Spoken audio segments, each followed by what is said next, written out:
All of these wonderful conversations with our wonderful guests have really solidified for me. It's very real. I kind of like, what did we even talk about for 100 episodes straight? And now I'm like, I feel like we could do 100 more because there are so many different angles to this and so many different ways that it manifests for different people.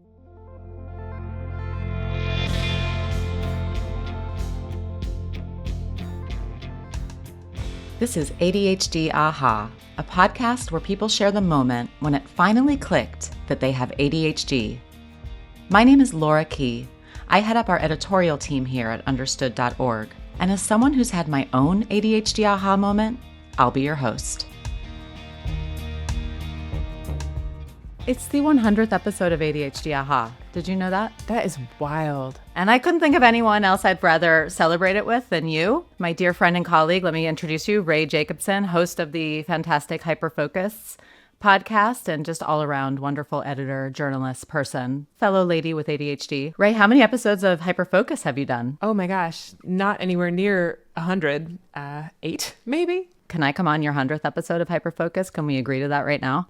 Yes, 100%. And also, I love your both faith and enthusiasm. I'll take it. What has this been like? What is it like to have all this under your belt? You know, I was diagnosed at 30. I talked about my diagnosis story on the very first episode of ADHD Aha. That episode happened, I think, when I was 40. So it was like 10 years post-diagnosis for me. And it was probably the first time I ever spoke publicly about having ADHD. It was never my intention to be so public about my diagnosis and my experiences, but I'm really glad that I decided to give it a go because it's been really rewarding. And when I talk to guests, it's just like there's so many cathartic moments, and I feel like our listeners are probably getting tired of me saying, "Oh yeah, I can totally relate to that," but it's true. I mean, and that's the purpose of the show. But I love to hear people's stories. Sometimes I worry that through the interview, people are going to think, is Laura trying to be a therapist? Is Laura trying to be an expert? This and that, because I'm neither. But I think that's like kind of, I don't know, it's one of the things I love about AHA. And it's also one of the things I love just about knowing you, which is like when you meet other people with ADHD, you kind of feel that thing of like, oh, this person gets it, which is like what a therapist and an expert gives you. But it's also what a friend gives you, which is like, oh, I don't feel so alone anymore. I actually feel like this is where I'm supposed to be, and this is the conversation I want to be having, and I feel good about myself in a way I didn't used to. Yeah, it's been pretty incredible, and we've gotten so much nice feedback from our listeners. Thank you to everybody who listens and writes in. We're going to keep going because it seems like it's still resonating with people. So this is not a farewell episode, lest you were worried. This is not a final episode. This is just a milestone episode. Yeah. And there have been some other milestones in my life and in my family's life that it was weird that, oh, my 100th episode's coming up. And this big thing just happened in my life, which is that my daughter, my 9-year-old, soon to be 10-year-old, was just diagnosed with ADHD and anxiety, like her old mom. Like mother, like daughter. Wow. I talked about my story in the very first episode, and here we are at 100 episodes. And literally my daughter got diagnosed like a month ago. It was just interesting. I'll just put it that way. And we really struggled with, how are we going to address this on this episode of the show? We had a number of different plans that kind of fell down for very valid reasons. One of which was I've thought about for a while, like maybe I interview Cece on the show, and maybe I record the day of her evaluation. And I actually did that. We were on the path to doing all of this and making it like a full-blown storytelling kind of narrative. I don't know. After a lot of reflection, I thought that even though she was gung-ho, she really wanted to come on. I thought maybe she's not really sure what she's getting herself into, and I didn't think that would be fair to her in the long run. But also, one of the things you're so good at with your guests and just in general is letting people choose to tell their story in the way that they want. Yeah. I could see bringing Cece on when she was like excited but maybe not ready wouldn't really fit with that pattern. And she also just doesn't have that much to say. She's at this age now. She's in this like preteen stage where I ask her a question. She just goes, meh. I don't know where she learned meh. Why are the kids saying meh? I still get flack from my parents for saying, when they would ask me how my day was, I would say day-like. You were such a goth. A literal one. And it was really, I'll be paying for it forever. So she would just like be mehing her way through the interview. And I was like, I don't know. That sounds exhausting. Quite. Well, can I ask you, How, because Alice, I have a daughter who's 7, and Cece and Alice have met before and terrorized our office in office visit that was ill-advised. That will go down in the history of Understood. Yeah. Because we forgot there were rolling chairs and our office is basically a giant loop. We received a stern warning. We were chastised. Yeah. But you're like a mom mentor to me in a lot of ways because Cece's a couple years older. We both have ADHD, and we talk a lot about like what it's like to be moms with ADHD and how hard it can be and how great it can be and all the complicated pieces that go into it. Yeah. So when you told me that Cece had been diagnosed and, you know, we're looking at it for Alice, I am really curious, like, what has this been like for you as a mom? I thought it would be more intense than it was. And part of that is because I'm really fortunate that our primary care, her pediatrician actually does evaluations, right? So I know that so many parents out there, parents and caregivers, have to wait so long to even get in the door. And then there's also the price barriers that come with that. Like, so we didn't have any of those obstacles. So again, really grateful. Honestly, I think that I maybe put it off for like a year or so because I was just dreading waiting for an appointment and finding someone. Because I didn't ask my pediatrician the question. So maybe that's a good tip. Like, ask your pediatrician the question. Maybe they actually do these. From an emotional standpoint, the actual process of the evaluation and what came immediately after was also not as intense as I thought it would be. And that's probably because I have so much awareness. I'd been looking for these signs for so long, not like seeking them out as if like I was making them up or anything like that. But I had been taking note of them for so long and kind of taking some steps in my own way prior to all of that. But if anything, for me, the process of like, the emotional process of going through that it was almost like I want to do it right. I want to have all the right conversations, and I want to make sure that I let her know that, you know, it's nothing to be ashamed of, and this is great. We're going to learn about your brain. And I'm saying that like a little tongue in cheek. Those are all good things to do, right? I'm not trying to minimize that. And we did all of that. And it was almost like I didn't even need to, because I think I've been having these conversations with her all along the way. And like, she knows what I do for a living and this and that. It was really heartening and almost jarring. I wonder if you relate to this, Rae, because she was so like nonchalant. She wasn't worried about it at all. She was like, I know that it's okay. Yeah. If my brain is different. I don't feel ashamed of it. I have friends with ADHD. We talk about our ADHD. What a different experience than we went through, Rae. I know. It's kind of amazing because I hear this again and again and again, the polar opposite of what it was like for you and I, which was like, so you have ADHD.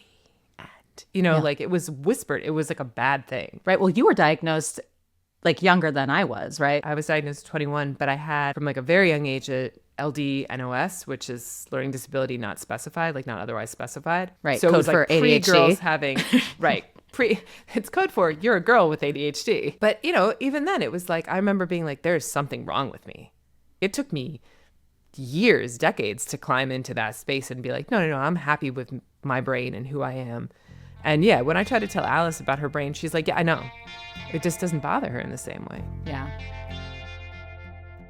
Yeah, we have relocated Rae into her daughter's room. Daughter's extremely messy room, for which I would apologize, but we all have ADHD, so. Yeah, we had to relocate because, as our producer very astutely pointed out, they're doing point work on your building. Yes, they're basically like drilling into the outside of my building, ostensibly because they don't want it to fall down. But it sounds like it's all going to collapse any second. So I'm so sorry. This is true New York City living is what this is. Rae, where were we? I think I was talking about the evaluation process and what that was like. There was something funny that happened that I only noticed after the evaluation because, as I mentioned before, I do have these recordings of us in the waiting room, waiting for the evaluation to start. And listening to it, I'm hearing Cece like jump around on all these different tangents, right? And at one point she goes, when are they going to come in? Like it's been like a half an hour. And I'm like, no, it's only been like 2 minutes. And then when I went back and listened to the tape, I was like, it was actually 15 minutes. We were both wildly wrong. That's really funny. I have to say it was a little bit jarring to see Cece's evaluation for anxiety.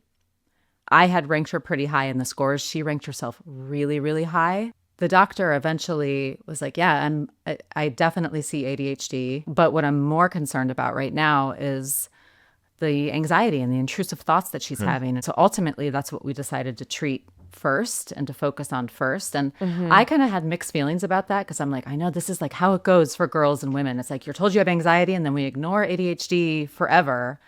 But that wasn't really the tenor of this. We really it was a really, really thoughtful approach. And I felt very seen and validated with both of her sets of symptoms, the anxiety and the ADHD. It's so interesting that you say that too, because to what you were saying before about her being like comfortable with having ADHD, like a lot of that anxiety that we talk about is often because people feel a lot of shame or like distrust around their ADHD symptoms. And it doesn't sound like Cece felt that. It sounds like the anxiety is truly like a separate piece. You know, I didn't actually see her teacher's ADHD assessment, but the doctor told me that the teachers didn't really see anything. And I was not that surprised by it because I had had a parent-teacher conference in which they kind of shared the same thing. They're like, no, she's doing great. She's so well behaved and this and that. But what I see when she comes home, or what I was seeing, because we've actually had a lot of progress since then, what I was seeing is like this just despair upon arrival and a child who didn't believe that she's as smart as she is, doing as well as she is. And this is nothing against her teachers. You know, they've got like bigger fish to fry probably in their room. But it was kind of crazy to see kind of all of these things that I hear throughout all of these interviews, through these 100 interviews that we've done for ADHD Aha, kind of coming to life through my daughter. She's masking at school. And then she's coming home where she feels safe and she's, you know, releasing. Yeah. And as we've talked about a million times, Rae, the sleep stuff has been the biggest thing, like so much frustration. I remember coming to you at one point in the office and being like, when does this end? Like, when do I get to have a full night's sleep? Yeah. When is bedtime just, okay, good night? Her sleep stuff was really spiking, which was a lot of what finally compelled me to request the evaluation. She was suffering. It's funny how that stuff plays out because at some point it's like it has to be so disruptive to become something that like comes to the forefront. Like no one is sleeping. Yeah. It's almost like it has to push up through the entire family system in order to be like, okay, we absolutely have to do something about this. Totally. It's funny to talk so lightheartedly about it right now because in the moment it is so awful and It's painful so awful. for everyone. And you become a person that you don't want to be. And you're frustrated, you're exhausted. And like I would get mean and I was yelling. I mean, it's just the whole family system was just like put into jeopardy. You become somebody that you're like, why am I doing this? It's like, we've talked about this before. Like, it's like you're sitting in the back of your head being like, oh, no. That's not what we want to say. Yeah. And yet you're still like, you need to get in bed. Yeah. Or like me looking at my husband and being like, you shouldn't say anything like this to her. And then me like 2 seconds later saying that exact thing. And he's like, and he's looking at me. He's like, what are you doing? Yeah. It's so hard. And exhaustion, I mean, you know, it's not like we sleep that well as women with ADHD anyway. I mean, it compounds everything so much. And it's interesting because as we talk about this, like these are things, again, that I had awareness of before the evaluation. But I'm telling you, there really is something about that validation and also having her hear from someone other than me. But like, I don't want her to think that this is just like, we're done now. You don't have to work on these things. We don't have to find coping strategies. Like I didn't want ADHD to become an excuse. It's funny because it's a reason, but it's not an excuse. Like it's like, oh, now I get it, but not like, okay, now I can stop. And when it's your own kid, like the feelings just seem so much more complicated. I've talked to so many parents on the show, and it's like you can look at it so much more clearly and say exactly like what you just said. But in the moment, I'm just like, no, she's going to use it as an excuse. And like that, I have to be like the model ADHD mom because I host a podcast about ADHD. So she better get to work, right? They're like, we're together. She and I are finding that middle ground. I think about this a lot because, like I said, with Alice, like she's got terrible executive functioning. I know what it is, but I don't always know what to do. And we write about this stuff and we talk about this stuff every day. I think in some ways this should like let other parents off the hook because it's like, even if you have all the information, it's still really tough. I mean, coming out of the evaluation and getting the official letter with the diagnosis, it actually did really help. I shared that information with her teachers, and we may or may not pursue a 504 plan. I'm not sure yet. But like now they know that when I tell them, like when she's doodling, she's actually paying attention. Like there's something backing that. And I've already started to notice just informally, like Cece came home the other day and she's like, yeah, the teachers gave me a job. I get to be like the homework checker. That made such a huge difference for her to be able to like get up in the middle of class and like do that task for her teachers. And that's a creative way to do that, to build movement into with like she feels like she's got a job, it's responsible and she's excited. It's also like created a lot of empathy in me for like how hard it is to be a kid. I work at an office where like I can like stand up and play with my fidget like this all day, and I can go to the bathroom whenever I want. And we take those things for granted. Cece has told me like I feel trapped at my desk. As a kid, I hated school and had a lot of strong feelings about it. But watching my kid hate school feels different. It's like kind of a short jump from hating school to feeling like you might hate learning. Yeah, and totally. I don't want that to happen. And, Alice, like, she started writing us notes about hating school when she was, like, very little, so she couldn't spell. So they all said, I hat school. I have, like, a stack of notes. So cute. And say, I hat school. It was, like, very sweet and very heartbreaking, as most things children do are. And, but I find myself coming back to this again and again and again, that, like, something like being the homework checker, these little things that mean that the feelings that we had when we were kids aren't going to repeat. Because like you said, it is really hard for kids. A lot of what's hard to be a kid is that you don't have control over your life and you can't do the things that you want to do and you don't understand why that is. And, just by nature of being a child, you're in a world not geared for you. Yeah. And Cece, I've met her. She's like a very vibrant person. Like the first time I met her, she was like, hello, you work with my mom. And I was like, oh, hello, precocious child. Like, hi. And she's, like she's not a shy kid. She's super smart. Immediately you notice that, and she makes this beautiful art, and she was just like, I'm making homework for my brother. She was such an assured feeling person. But I could also she was in a group where she was being herself naturally and comfortably. And when you see a kid in that flow mode of just being who they are, it's beautiful. Yeah. And it becomes something that becomes a problem only when it confronts the rules of the world, right? Like adult rules. Yeah. Like go to sleep or do your homework or don't do that or And I don't know about you, but I feel like so much of being a parent is finding space where they can be the person that they are, the creature that they are, which is how I think of Alice a lot of the time. It's like sort of like a little creature. And also understand like what they need to do to navigate the world in a way that doesn't feel so like full of endless friction. Part of this has been a call to action for me as well. And not in like a super pressure cooker kind of way. I'm trying to check myself because I think I said this before. Like immediately I'm like, I need to have a model ADHD child because of, what I do and I host this podcast and whatnot. Like I went back to the first episode that was on ADHD Aha and like the perfectionism that I struggled with and still struggle with and just some old journals and whatnot. And things kind of came to a head with Cece's basketball season in the last month or so. She's a talented athlete and I can see a lot of potential for her there. And man, they just start younger and younger. Like, yeah, we're going to be on multiple teams and we're going to do, we're going to practice 3 times a week. And it was just getting to be so much. And I have to give so much credit to her. Like they wanted to extend the season to go like an extra few months and all of her friends are going to do it. But she was like, Mom, I'm not going to love the game if I keep playing. I need a break. And everything in me wanted to push her to say, no, you need to keep going or else you're going to fall behind. And we both agreed that, no, we were going to just take the season off, the next season off, which doesn't seem like that big of a deal, but it was a very big decision for us. And no, it seems like a big deal. It's one of my proudest things as a mom over the last ever in my momhood was just like being like, no, yeah. Who cares? You're 9. You don't need to do every season. You don't need to play basketball all year round and you can still be great. I love that so much. I love that you were able to do that and that she was able to do that. I mean, I don't know how old you were when you learned to speak up for yourself and set smart boundaries, but for me, it was like yesterday. I was just going to say, I still can't do it. Yeah. Yeah, it's like an ongoing thing. And when I think about like, what do I wish my kid could learn? That's a big part of it. Yeah. I struggle with it Alice does not like social gatherings and she has all these lovely friends and they'll invite us and she'll go and she'll literally sit in a corner and read during a party, which sounds kind of like adorable Wednesday Addams behavior. So I does. do co-sign it. But at the same time, you're like, everyone else is playing. Don't you want to go do the thing? And she's like, no. And it makes me like so viscerally uncomfortable and distressed. Yeah. I know you've talked to me about this. Like you were really involved in sports when you were younger and you were really like great at like doing, and it sounds like you lived up to the hilt in part because that was how you masked.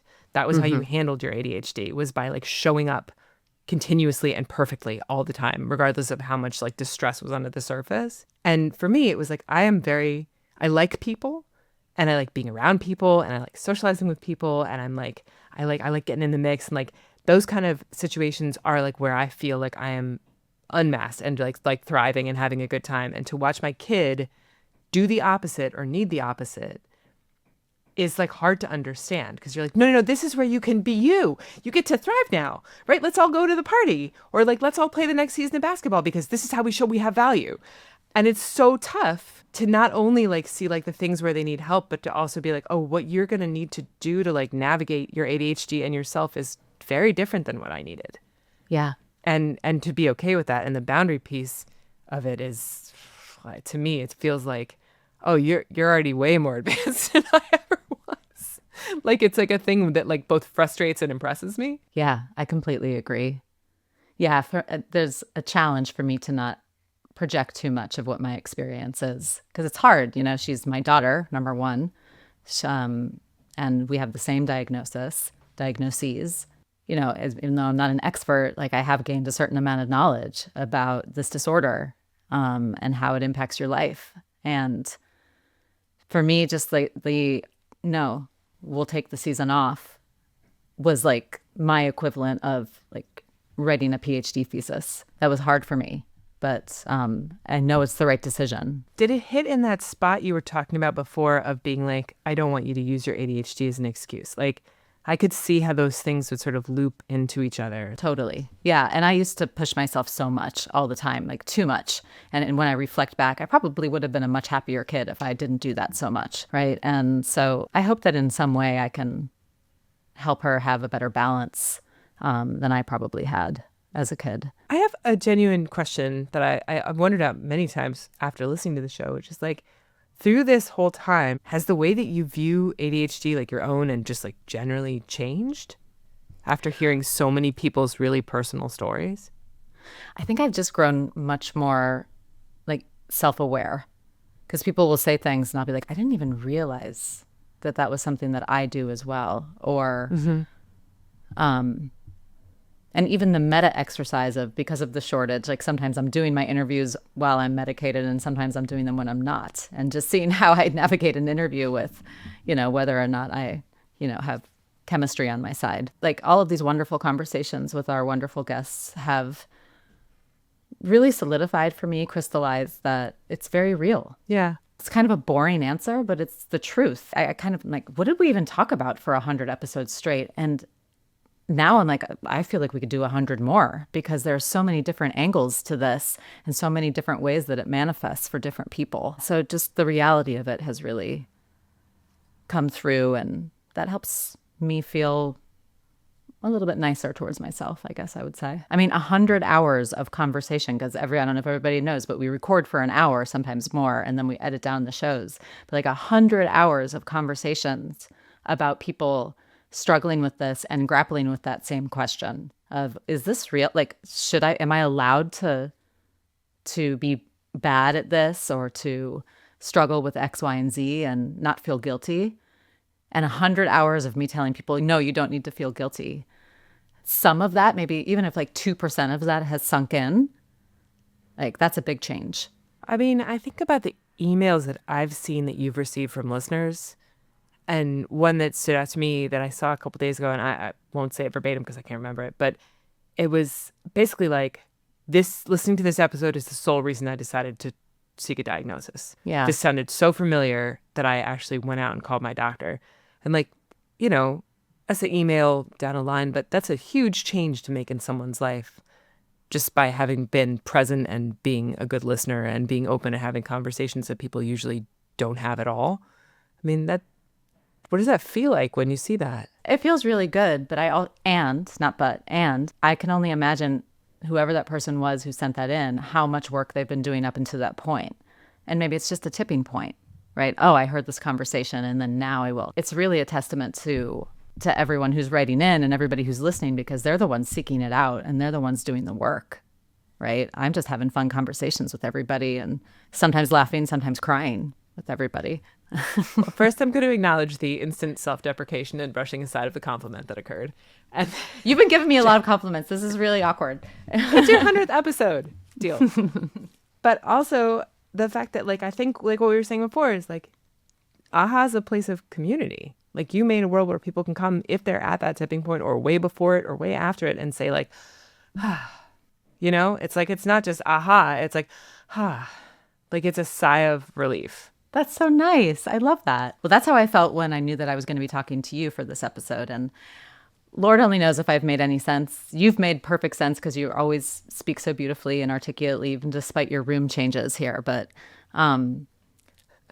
yeah, it's... You know, I think it's a testament to ADHD that we can do this despite room changes. And honestly, if you could see more behind me, you would see that I'm like wading through my daughter's room of stuff. Like, this is not in like walk in. I like obstacle coursed my way to this desk. But you know what? Man. We thrive in chaos sometimes. And I don't know, I just feel like so privileged that I got to come on here and do this with you, because I like genuinely, before I really got to spend much time with you, I was an admirer of the show. And then to be like able to watch you work at this and see how much of an impact it makes in like this vast community that you've built over 100 episodes is amazing. It can feel really lonely having ADHD for all the reasons that we've been talking about. And I think about all maybe the other parents who are like, my kid might be going through this, or I just started going through this. There's so many different people who come to this from so many different places. And you've been this consistent home for a lot of us. And it's really wonderful. That means a lot to me, Rae. Thank you so much. And I'm so proud of my daughter.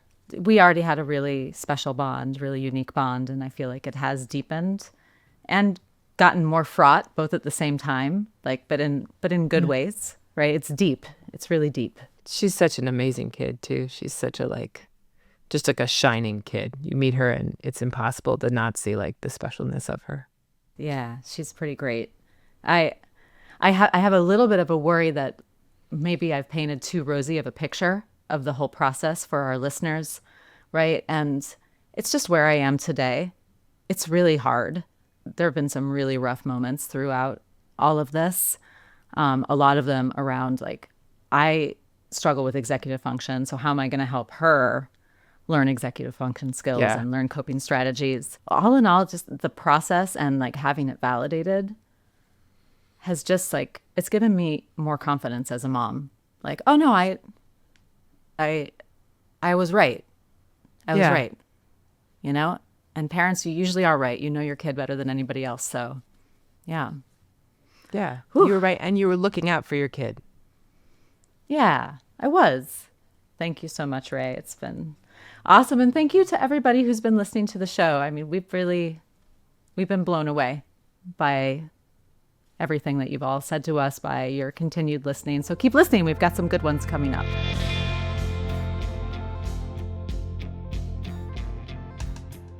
Thanks for listening today.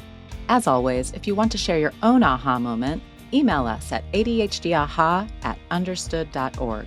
I'd love to hear from you. And check out the show notes for this episode. We have more resources and links to anything we mentioned in the episode. This show is brought to you by understood.org. Understood is a nonprofit organization dedicated to empowering people with learning and thinking differences like ADHD and dyslexia. If you want to help us continue this work, donate at understood.org/give. ADHD Aha is produced and edited by Jessamine Molly. Say hi, Jessamine. Hi, everyone. And Margie DeSantis. Hey, hey. Video was produced by Calvin Knee. Our theme music was written by Justin D. Wright, who also mixes the show. Samaya Adams is our supervising producer. Brianna Berry is our production director. Neil Drumming is our editorial director. From understood.org, our executive directors are Scott Koshier and Seth Melnick. And I'm your host, Laura Key.